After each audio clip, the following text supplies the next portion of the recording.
Hey, third graders. We're starting a new read aloud, and I'm really, really excited about this one. I think we all are. So I'm going to start with chapter 1 right now. Share my screen. Here we go. This book is called Pie. It's by Sarah Weeks. If you haven't read any of her books, I'm sure that you're going to enjoy this author a lot and want to read more of her books. Pie by Sarah Weeks. To my faithful readers, because a book is like a pie. The only thing more satisfying than cooking up the story is knowing that somebody might be out there eating it up with a spoon. SW. Oh boy. This is the recipe for apple pie. The structure of this book will start with a pie recipe and then it will get into the story. So I'm not going to actually read the recipe to you. Some of it is in cursive down here, but you can see it looks like it's been copied and put into this book and with a lot of love. Okay, chapter 1. Thank you very much. Alice was standing beside the bed when her Aunt Polly reached a trembling hand out from underneath the leopard print bedspread. Polly loved a leopard print and pulled the girl close to whisper in her ear, "Thank you very much." They would be the last words Polly Portman, the pie queen of Ipswich, ever spoke. Polly Portman was a natural-born pie maker. When she was little, even her mud pies were a cut above what anyone else in the sandbox was doing. Recognizing her talent, Polly's mother, Hester Portman, bought her daughter a little wooden rolling pin, set her on a tall red kitchen stool, and taught her how to roll out her first pie crust. As Polly grew, so did her pie making skills. She learned that scalding milk before adding eggs would ensure a custard as smooth as silk, and that whipped cream should be whisked just shy of the point where it would turn to butter. She became an expert at cutting narrow strips of pie dough and weaving them into lattice crusts, and discovered that if she raised the oven rack a notch when baking a meringue, the peaks would turn the color of toasted marshmallow. When Polly grew tired of the recipes in her mother's cookbooks, she began to make up recipes of her own, learning to trust her instincts and listen to the ingredients. She could pinch a blueberry, sniff a peach, or take a bite of an apple and know exactly how much sugar to use and whether a grating of fresh nutmeg, a squirt of lemon juice, or a dash of salt would enhance the flavor of the fruit. Polly had a gift for baking pies, and she poured her heart and soul into every one she made. Anyone who tasted one of her pies always said the same thing. "You ought to open up your own shop, Polly." So when her parents passed away, leaving everything they had to Polly and her younger sister Ruth, Polly set aside half of her inheritance to live on, and the other half she invested in a dilapidated old storefront on the corner of Wyndham and Main in downtown Ipswich, Pennsylvania. Almost as handy with a hammer as she was with a rolling pin, Polly converted the upstairs into a cozy little apartment. Downstairs, she built the pie shop she'd always dreamed of having. It wasn't much to look at, just a big room with a long wooden counter, a couple of tin pie safes, and a second-hand oven that she'd picked up at an auction. But as far as Polly was concerned, the place was perfect. Being a humble person, she gave her pie shop a humble name, Pie. When Pie first opened its doors in 1941, Alice Anderson hadn't even been born yet, but people in Ipswich loved to tell the story, so she'd heard it a million times. The night before the opening, Polly was too excited to sleep. Finally, she gave up, got dressed, and went downstairs to the shop.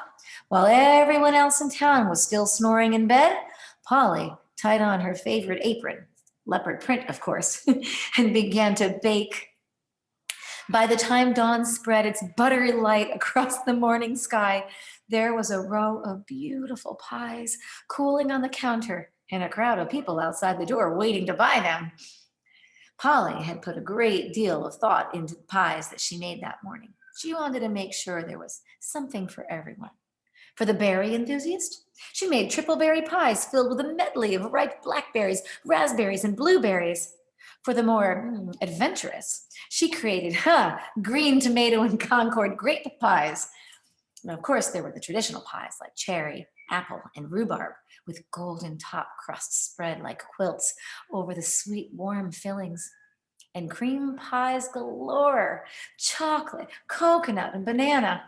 Polly even managed to come up with something for the pie lover worried about an expanding the waistline, a refreshingly tart, low-calorie buttermilk pie sprinkled with fresh nutmeg. The citizens of Ipswich had been sampling Polly Portman's pies at church picnics and 4-H fairs for years, so they were tickled pink that she'd finally opened a shop of her own. Their delight, however, quickly turned to concern when they discovered Polly wasn't planning to sell the pies she made in her shop.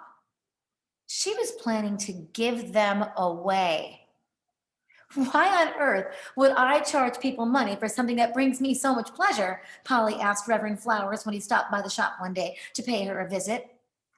"Well, how else do you expect to stay in business, my dear?" he responded, a touch of worried, creasing his brow.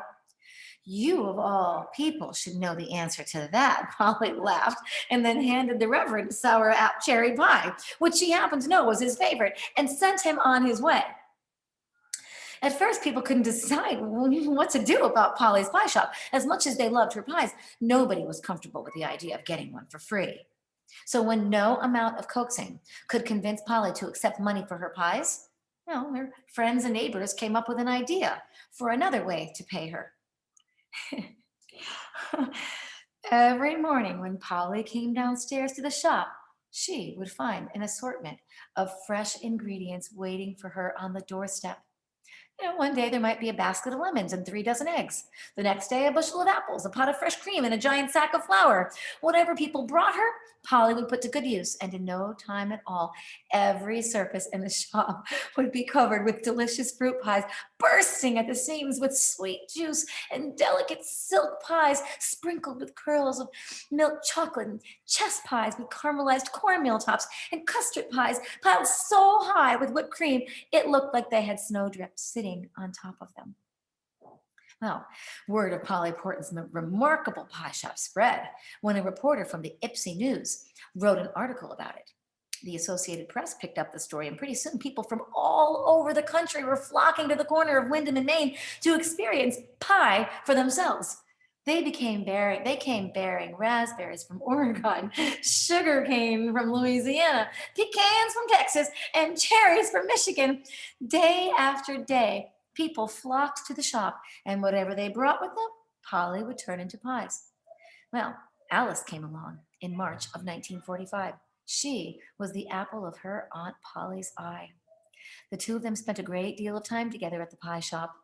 When Alice was a toddler, Polly would sit her on the tall red stool, the very same stool Polly had sat on as a child, and give Alice a lump of pie dough to play with while she baked. Later on, when Alice was old enough to help, Polly would give her little jobs to do, like crumbling the brown sugar for the streusel or pulling the stems off the cherries. Alice spent every Saturday at the pie shop. Polly taught her how to weave the lattice and how to crimp the edges of a crust by pinching the dough between her thumbs. Alice was happy to help, but she wasn't really interested in learning how to bake pies. She had inherited neither her aunt's talent nor her passion for it. The reason she came to the pie shop was to just be near Polly, and there was nothing she loved more than sitting on the tall red stool watching the magic happen. Polly always began by making the crusts. She would mix up a big batch of dough before Alice even arrived, and then while Alice cracked the walnuts or hulled strawberries, Polly would carefully roll out the rounds of dough, folding each one over her arm, each one over her forearm before gently transferring it into a tin pie plate. When she was finished, she would prick the bottom of the crust 5 times with a fork and then drop a handful of dried beans into half of them to keep the dough from cracking while they pre-baked for the cream pies, and then set the rest of the crusts aside to be filled with fruit or custard and baked later. Working side by side at the long wooden counter, time flew by, and Alice and Polly never seemed to run out of things to talk about. The air was filled not only with the delicious smell of baking pies, but with the sweet sound of laughter. Pie after pie after pie went into the oven, and no sooner would Polly pull them out than the little silver bell over the door would jingle and merrily announcing the arrival of another hungry customer. Polly greeted each and every one with a sunny smile and a warm welcome. People loved coming to Pie, but to Alice it was much more than just a pie shop. It was a home away from home, a safe place where she could truly be by herself. I'll miss you, Aunt Polly, Alice would say at the end of the day when it was time for her to go. I'll miss you even more, Polly would tell her. And then she'd hand Alice a pie to bring home to her parents, kiss her on the forehead, and send her on her way. Ipswich, Pennsylvania is a small town, always was, always will be. In July of 1955, the population was 162.